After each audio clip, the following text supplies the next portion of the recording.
वेख्यानो नजर कोई आवे ना अखियानो नजर कोई आवे ना अखियानो तू दिसदा तेनू मेरी नजर लग जावे ना अखियानो तू दिसदा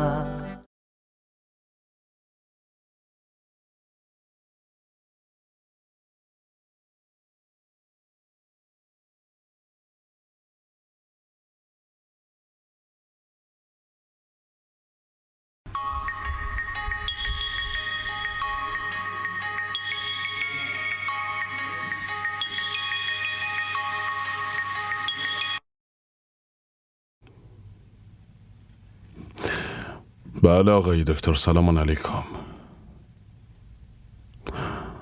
بله از قبل خیلی بهتره. نه خیر، دیگه حالت هوا نداشته، چیزی نیست. الان که خوابه.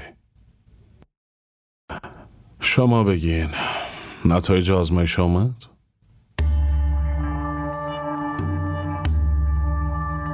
مطمئنی؟ ازتون ممنونم.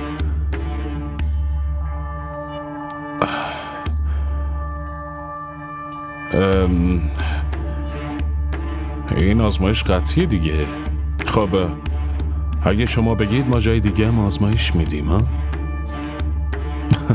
نه خیر موضوع خوشحالی که هست. بیشتر از این چی میتونه باشه؟ بله حتما. خب هر وقت بیدار شدن من خواسته شما رو بهشون میگم. ممنون آقای دکتر. در پناه حق.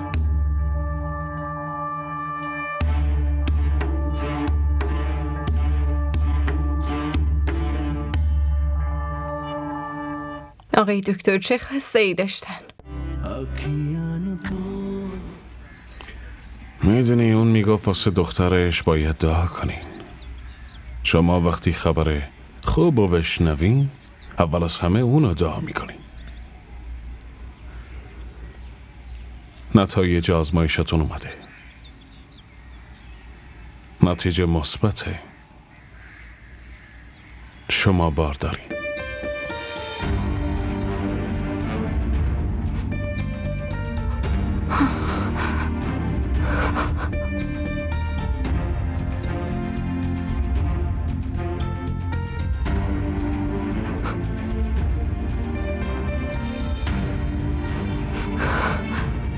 حبیب الله من چی کار کنم؟ اول از همه دلم میخواد گلسوم رو دعا کنم.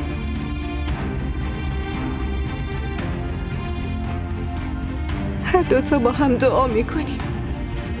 من واسه یه دختر آقای دکتر دعا میکنم و تو برای گلسوم، چون من مطمئنم اون برای من دعا کرده. گلسوم عزیزم دعا کرده.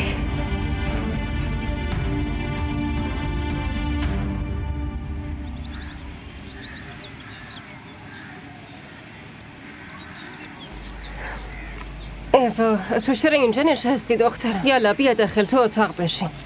عروسی که داره ازدواج میکنه اینجوری تنها نمیشینه. بیا دیگه. باشه میام سنم، اما دلم شور میزنه، نمیخوام برم تو. کنیز دخترم دوسته اینو صدا بزن.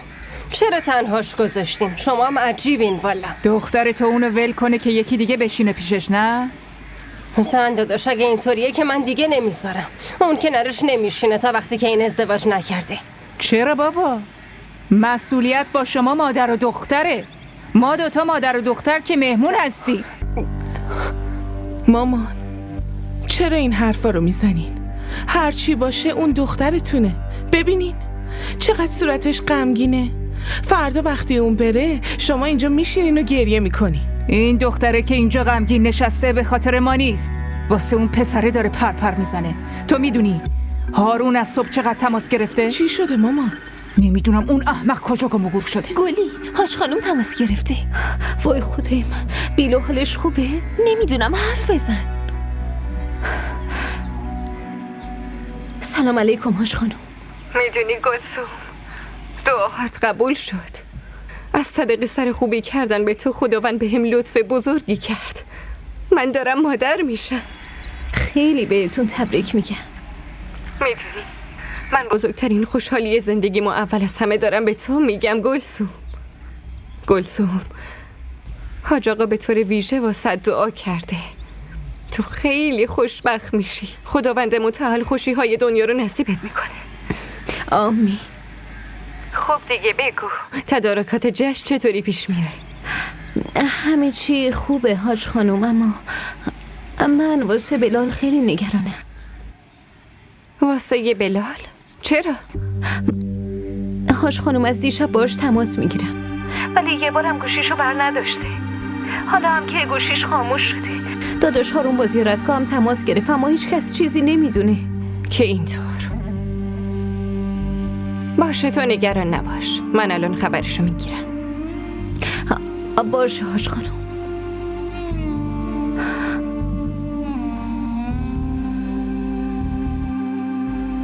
حاج خانم یه چیزی میگه، داداش هارون یه چیز دیگه میگه. من نمیفهمم چه خبره. هر دوتاشون یه حرفو زدن، ولی تو الکی داری بزرگش میکنی مثل شبکه‌های خبری. خب حالا خانم چی گفتن؟ ایشون هم همینو گفتن آبجی، که دیشب با دوستاش مهمونی گرفته و صبح زودم بدون خبر دادن به کسی رفته. حالا مشکل گوشیشه، شاید یکی دزدیده باشه. اگه صبح زود حرکت کرده باید تا الان میرسید. آخه 4-5 ساعت بیشتر تا اینجا راه نداره. خیلی خب، حالا تو نگران نباش. حالا روز تو ببین، رنگ به روت نمونده. فردا وقتی عروس بشی مردم میگن حتما خوشحال نیست. همه برید تو. مسئول تدارکات اومده، قراره اینجا رو تزیین کنه. خب اول اینو معلوم کن که اون میاد یا فرار کرده. الکی با این تزیینات آبرومون رو نبرید. نه خیر زندایی جان، حتما میاد. چرا نیاد؟ چون تو اونو نمیشناسی. یه پسر ولگرد و بی‌مسئولیت. اون نگران آبروی مامانش نیست، اون وقت نگران آبروی ما بشه. اگه اون میخواست فرار کنه بدون اینکه زیارتگاه بره فرار میکرد، که سخت‌ترین کار براش بود. حالا چرا تو راه اومدن فرار کنه؟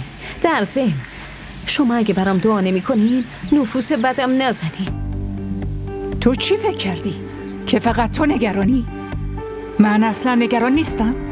چی بهت بگم؟ چی بهت نشون بدم که تو بفهمی من چقدر دلم آشوبه؟ فرقش فقط اینه که تو به خودت دروغ میتونی بگی، اما من نه.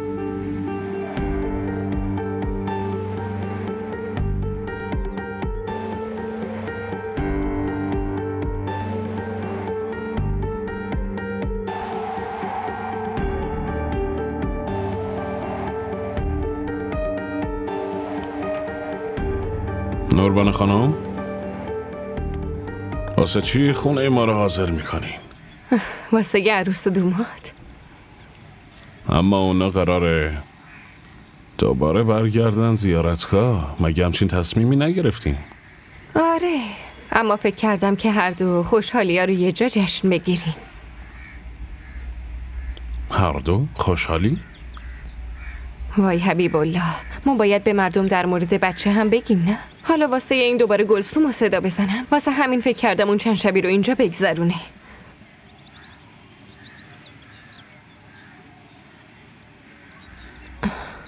نکنه تو ناراحت شدی؟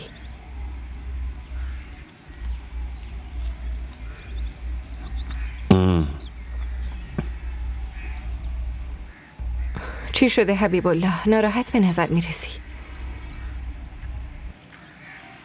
ناراحت؟ چطور؟ نمیدونم، اما یه نگرانی تو صورتت میبینم. آره، به خاطر شماست. تموم شب واسه‌تون نگران بودم نوربانو. شاید به خاطر خستگی دیشبه.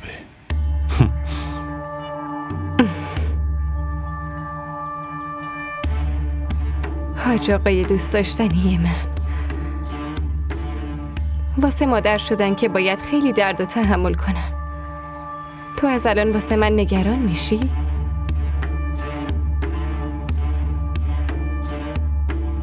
یا شیخ، غلامتون که کارشو درست انجام داد. ولی اینجا همه خیلی نگرانن، به خصوص خانم من خیلی نگرانه. دشمنشون نگران باشه شیخ، من تو چند لحظه نگرانی ایشونو برطرف میکنم. ولی به نظر من تو باید اون پسره رو دوباره بفرستی اینجا. جناب شیخ، امرتون بر روی دو دیده. این خادمتون ازتون خواهش داره که به خادمتون اعتماد داشته باشین. اون چیزی که تو فکر میکردی به نظر من اصلا اتفاق نمیافته. ببینید آقا، موضوع اینه که از اونجایی که شما نشستین فقط دارین منظره رو میبینین، اما در جایی که من هستم شیخ، اینجا همه چی یواش پیش میره. شرایط خیلی عوض شده. آقا اگه شما نسبت بهش سرد شدین این موضوع جداست، وگرنه برای همه چی راحت راه حل پیدا میشه. من دارم راجع به خانومم صحبت میکنم. منم دارم همینو میگم آقا، اما من اینو میگم که شما فقط باید به حرف دلتون گوش بدین. دل روحانیان نباید بشکنه، وگرنه دور و اطرافشون خیلی چیزا میشکنه جناب شیخ.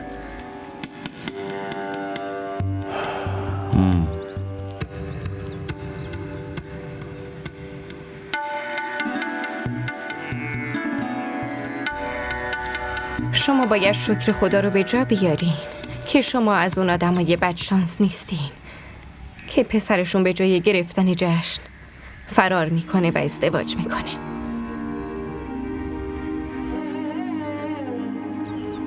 همین شکرگزاری اینقدر به هم صبر داده حاج خانم که تو همسایگی نشستم و صدای ساز و دهل عروسی پسرم رو میشنوم.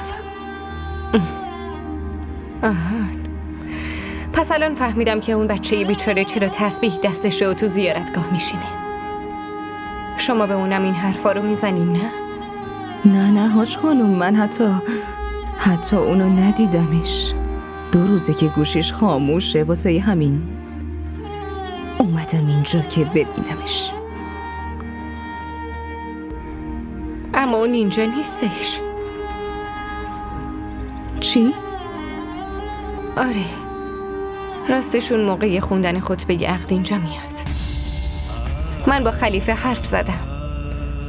اون میگفت که بلال مشغول عبادتیه و یه گوشه این نشسته و قراره یه روز بعد عبادتش تموم شه.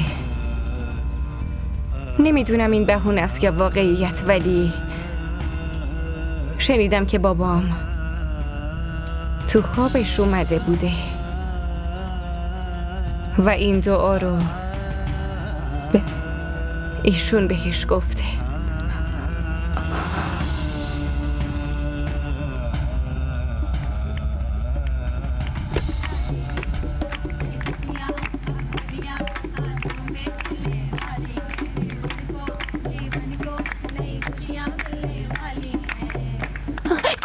گوش بدین تقدیر این گلسوم بیچاره که از همه ما دختر و بدتر از آب در اومده. خب بپرسین چرا؟ چون شوهرای همه ما، منظورم اینه که شوهرای شما عصر از سر کارشون برمیگردن، اما شوهر این بر نمیگرده. بپرسین چرا؟ چون یه دایره دورش میکشه و میشینه و دعا میکنه. از دست تو چرت و پرت نگو مینو. ببخشید. خب خوبه دیگه، یه خلیفه و آخونده میشه و واسه ما هم شوهر پیدا میکنه، مگه نه؟ از دست شماها. وای آبجی شکفته، شما چرا اونجا نشستین؟ بیاین پیش ما بشینین. بیاین اینجا، جا باز کن بذار ایشونم بیاد. بیاین اینجا تو جمعمون شرکت کنین. بفرمایین بشینین.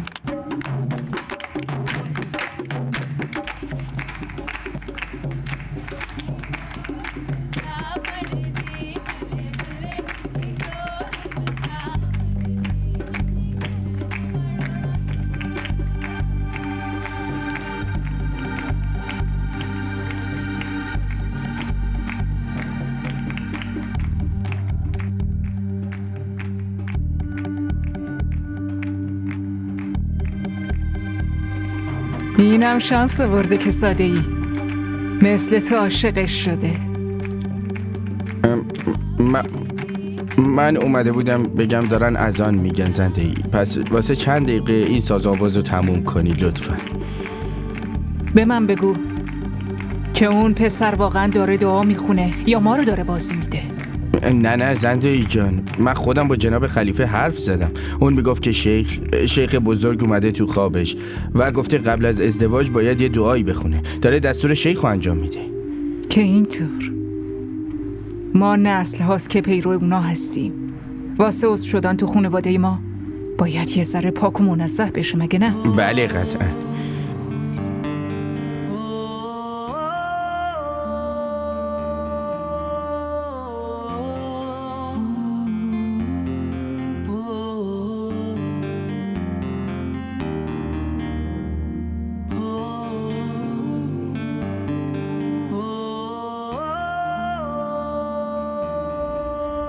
به خاطر دعا بخونه، تو هم همینجا بشینی. نمیدونم واسه کدوم خوشحالی داره دعا میخونه، ولی رنگ حنای منو که کم رنگ کرده. تو که فقط حنات کم رنگ شده، ولی اون بیشور داره زندگی منو کم رنگ میکنه. چرا؟ زندگی تو چرا داره کم رنگ میشه؟ داره تو رو برای همیشه از اینجا میبره. از فردا من تو این خونه تنها میشم. آخه من دیگه به کی حرفامو بزنم؟ فقط واسه چند روزه، چون بعد از رفتن من زنم و تو رو راحت نمیذاره. نمیدونم دختر که تو تقدیرم چی نوشته. از تو که فقط حنات کمرنگ شده، ولی من خواستگارام کمرنگ شده. حالا ببین، ازدواج سنتی میکنم. عاقبت ازدواج عاشقانه رو که میبینی واقعا خیلی سخته.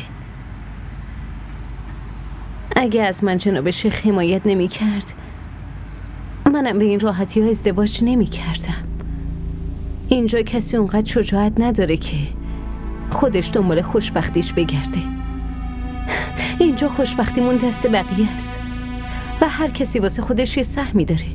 واسه ما همون ازدواج سنتی بهتره. از الان جا زدی؟ جا نزدم، فقط احساس بدی دارم. بابام نه با هم حرف زد نه چیزی از من پرسید. من میترسم که وقت خداحافظی مثلا با هم خداحافظی میکنه یا نه. من باید تو بغل داداش هارون گریه کنم. ای بابا بی خیال دختر، من که هستم نه؟ تو بغل من گریه کن. آره این که از بزرگی شماست. من باید ازتون تشکر کنم. شما واقعا به بلال کمک کردین، به اون سمت دستیارتون رو دادین، خیلی مراقبش بودین. از صمیم قلب ازتون ممنونم. الحمدلله. من گناهکار لایق نیستم. شما باید از خداوند تشکر کنین. اون لطف کرد و پسرتون رو در شمار بنده های خوبش اضافه کرد. بله، شما درست میگین. بلال حالش خوبه؟ بله کاملا حالش خوبه. ببینین خانم، خیر و شر تو زندگیمون دو روی یک سکه هستند.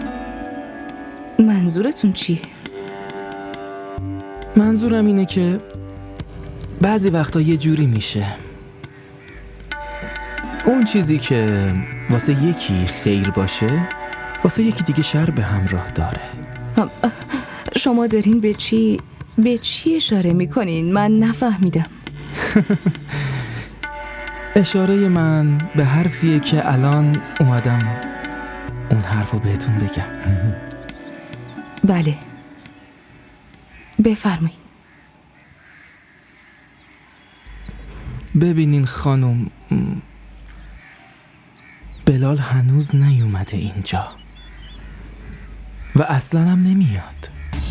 چی؟ اما چرا؟ اون کجاست؟ آروم باشین. موضوع فقط اینه که اون به خاطر یه دعایی تو اتاقش توی محدوده خاصی نشسته بود و هنوز از اون محدوده خارج نشده. نمیدونم کی خارج میشه. خدا میدونه که اون توبه کردن و عبادتش کی تموم میشه. شما چی دارین میگین؟ من اصلا نمیفهمم. خدایا، مشکل شما آدمای تحصیل کرده همینه. یه روحانی و مسائل مربوط به اون از درک شما کلاً خارجه. این چه مسائلیه که بلال نمیتونه تو عروسی خودش شرکت کنه؟ اون چه کاری داره انجام میده؟ ببینین، من میدونم که شما مخالف این موضوع هستین، واسه همین این موضوع انقدر برای شما عجیبه. من میفهمم که شما چی میگین. من اینم میدونم که بلال یه کاری رو قرار بود انجام بده، ولی خب حاج خانم گفته بود که اون امروز کارش تموم میشه. الان شما میگین. حاج خانم کاملا درست فرموده بودند. من این خادمشون این حرفو بهشون زده بودم و امروزم کار بلال تموم میشه. پس چرا نیومدی؟ من الان با حاج خانم تماس میگیرم. شما آروم باشین و به حرفای من گوش کنین.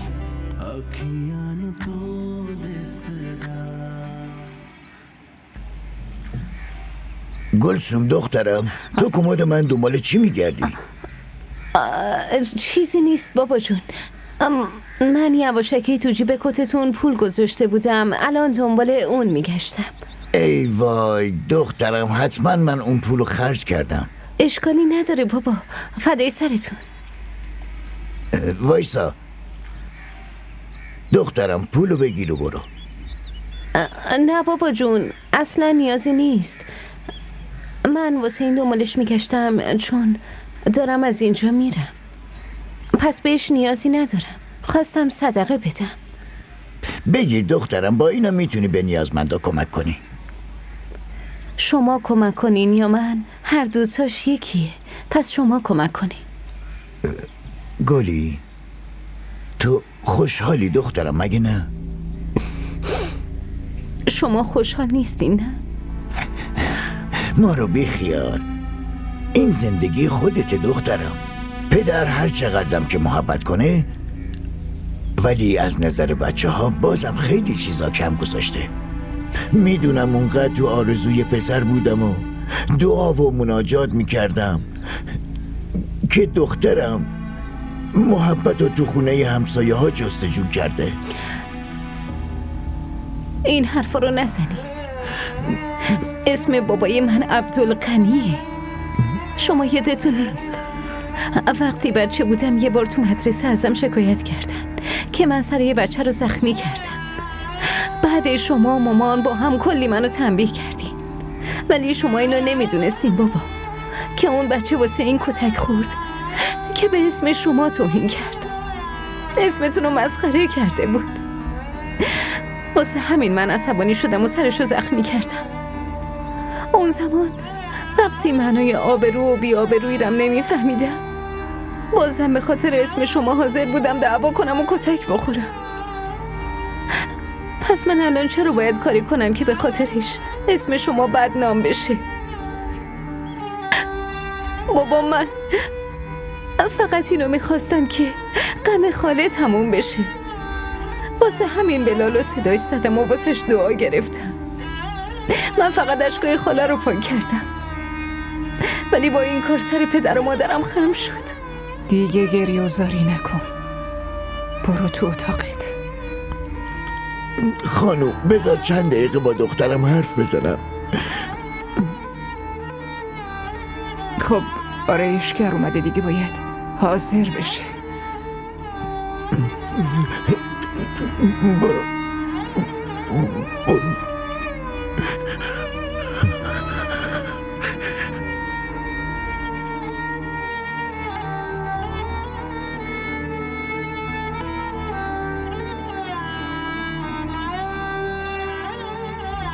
تو هم حاضر شو. اگه من بهتون بگم که پسرتون از دیشب غیب شده و تو زیارتگاه نیست و همه پولهای خرج زیارتگاه و وسایل گرون قیمت رو گرفته و فرار کرده، شما قبول میکنین؟ یا حرفمو رد میکنین؟ شما چی دارین میگین؟ من همونیو دارم میگم که شما باید بفهمین. نه خیر، پسر من این کارو نمیکنه. هر مادری در مورد پسرش همچین فکری میکنه. خب مشکل شما همینه. شما خودتون فکر کردین که پسرتون چیکار میتونه بکنه و چیکار نمیتونه بکنه؟ قبول دارم اون پسر شماست، ولی اون انسانه. اون واسه انتخاب عقیده و نظریاتش حق و حقوق کامل داره و یادتون باشه که اون دستیار منم هست و من به هیچ کی این اجازه را نمیدم که بخواد مزاحمتی برای کسی ایجاد کنه یا در عبادتش اخلالی به وجود بیاره. گلی دختر، فقط همین یه روزه که میتونی بری آرایشگاه حاضر شی، اونم عروسیته، ولی تو اینجا صداش کردی. خیلی بدی. مینو، تو یه کاری کن. میتونی از این فرصت خیلی خوب استفاده کنی، ولی با این رفتارات من فکر میکنم که همچین روزی 2-3 باری توی زندگیت اتفاق بیفته. میتونی هر دفعه آرایشگاه خوبتری هم بری. من از حاج خانم جواب میخوام. حاج خانم بالاخره یه جوری بلالو پیش من میاره. باشه، اگه شما میخواین با حاج خانم حرف بزنین برید حرف بزنید، ولی ایشون از من در مورد این قضیه سوال میپرسن، ولی با وجود من هیچکی نمیتونه به مامان بلال دروغ بگه. این حرف رو یادتون باشه که برای خود حاج خانم حرمت زیارتگاه و آبرو و ناموس شیخ بزرگ در درجه اول قرار داره و اون با رسم و رسوم سرکاری نداره.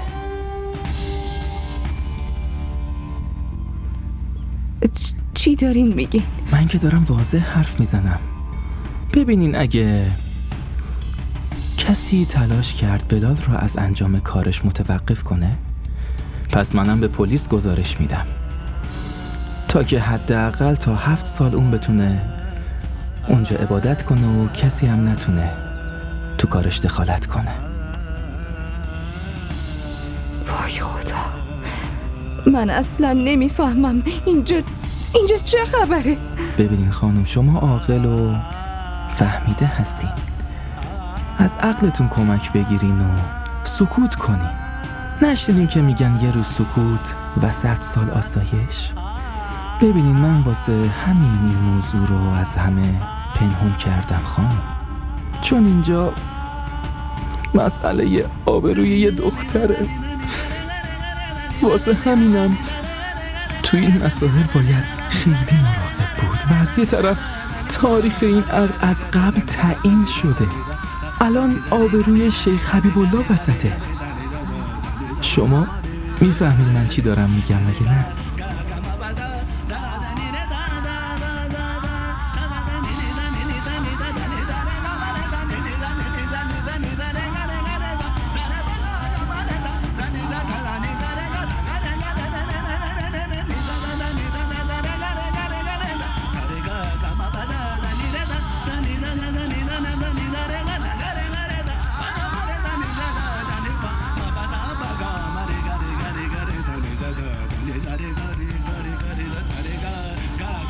حاج خانم، جناب خلیفه خونه عروس خانم. چی؟ این موضوع همین الان فهمیدم خانم. خیلی خوب، شما برید. این چه بی‌ادبیه جناب شیخ؟ اون بدون اجازه چطور رفته تو؟ اول خونه مهرنگار رفت و الان با بلال خونه عروسینا رفته؟ نمیدونم چه دلیلی داره. به هر حال داریم میریم اونجا.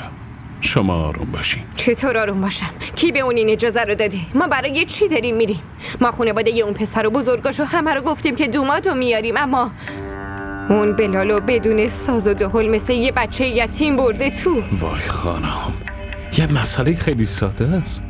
من نمیفهمم چرا اینقدر شلوغش میکنین. این مسئله ساده نیست. شما اگه قبلا برای این کاراشون رو دعوا میکردین، اون الان جرأت اینو نداشت که این کارو کنه. خانم جان، من ازش میپرسم، لطفاً واسه این جریان خودتون عصبانی نکن. چطور عصبانی نشم؟ بالاخره اونم بچه یه کسیه. ما خودمون مسئولیت قبول کردیم که با آبرو و احترام عروسش کنیم. خانم، نگرانی واسه بچه‌های بقیه رو کنار بذار. به بچه‌های خودمون فکر کن. من نمیخوام که سلامتیتون اینجوری در خطر بیفته. پس خودتون رو ناراحت نکنین، باشه؟ اون چطور تونست از فرمان ما سرپیچی کنه؟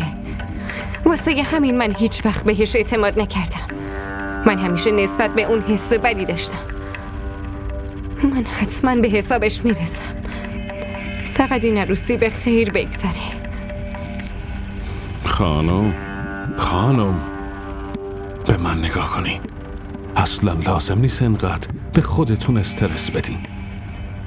آرام باشین. به من قول بدین که اونجا هر اتفاقی بیفته شما آرام میمونین.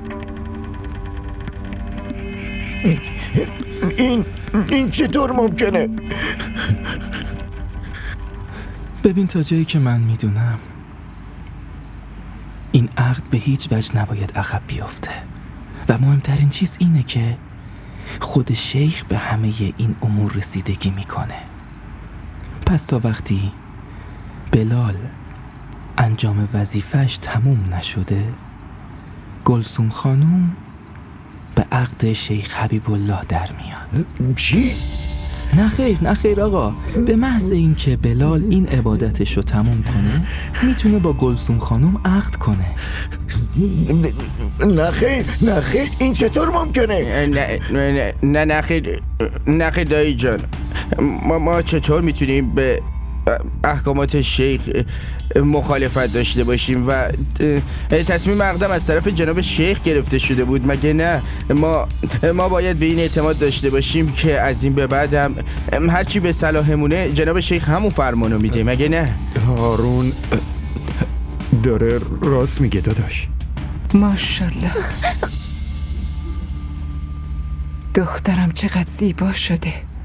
به زنمو شما هم زیبا شدین ها. میدونی نمیذاشتن آرایشگر صدا بزنم. من به سختی تونستم راضیشون کنم. چون دختر من نیازی به آرایش نداره. این همین جوریشم یه تیکه ماهه. زنمو هر دختری واسه زیباتر شدن به یه ذره آرایش نیاز داره. ولی دختر من احتیاجی نداره. زنمو امروز نسبت به گلی خیلی با محبت تر نیستین؟ مثل زمانی که یکی دم مرگش باشه؟ ساکت دیوونه، فکر کن و حرف بزن. من همیشه واسه بچه هم ابراز محبت نمی کنم. فقط زمانی که نیاز باشه محبت می کنم. زندهی جان، جناب خلیفه میخوان گلسومو ببینن. خیر باشه. آره حتما میخوان دست رو سرش بذارن و دعای مخصوص رو براش بخونن. خب صداشون بزن بیان داخل. نه خیر، راستش میخواد تنهایی گلسوم رو ببینه. پس شما دوتا لطفاً واسه چند دقیقه بیرون باشید. باشه درسته. گوش بده، با جناب خلیفه مؤدبانه و با سر پایین حرف بزن. این ور اون ور رو نگاه نکن، زیاد حرف نزن. تو امروز عروسی، فهمیدی دخترم؟ دختر عزیزم بریم، زود باش.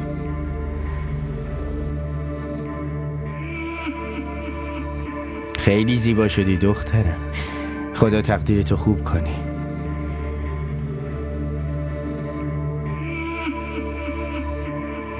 اومدین خاله؟ سلام علیکم، بفرمایید بشینی. بیاین داخل. بیا مهرنگار. کنیز دختر برو چایی و شیرینی بیار، مامان دوماد اومده.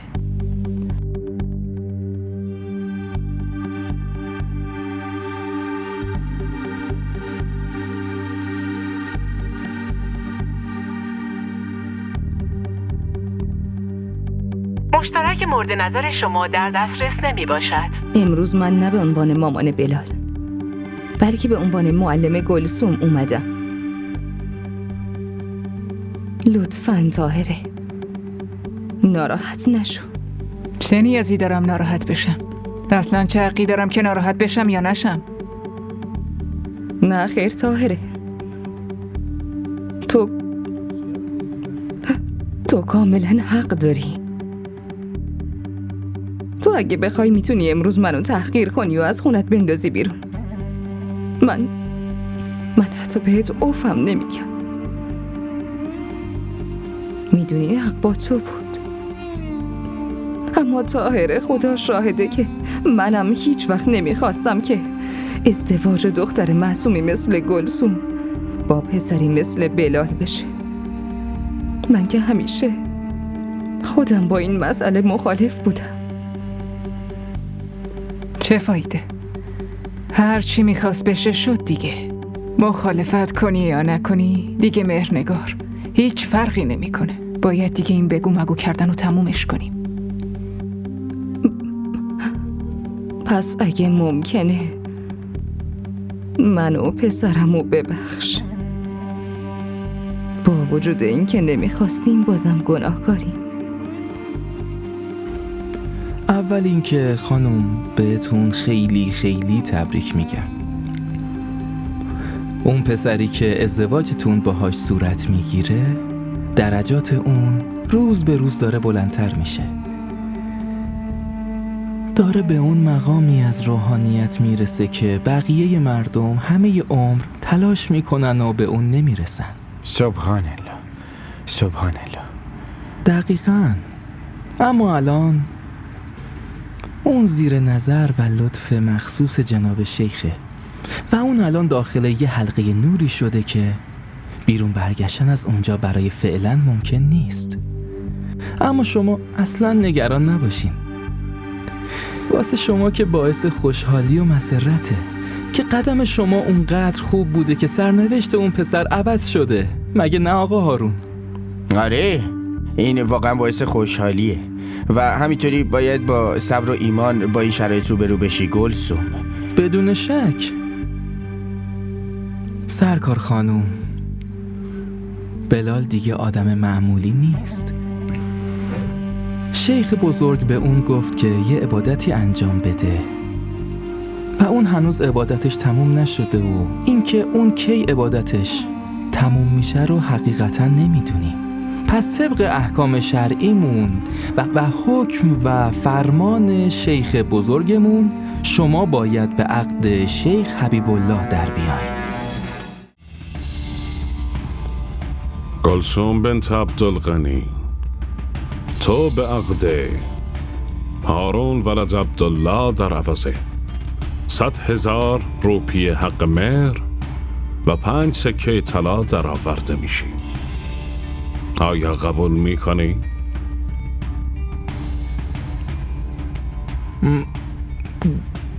گلسوم خانم جواب بدین. شیخ دارن ازتون سوال میپرسن. گلسوم دخترم، حرف بزن. این سکوتت بی احترامی محسوب میشه. حرف بزن. عبدالغنی، حرف بزن دخترم، حرف بزن. تو بعضی مسائل سکوت دخترها علامت رضایت اوناست. هارون ولد عبدالله، عقد تو با گلسوم بنت عبدالغنی در عوضه 100,000 روپیه حق مهر خوانده میشه. آیا قبول میکنی؟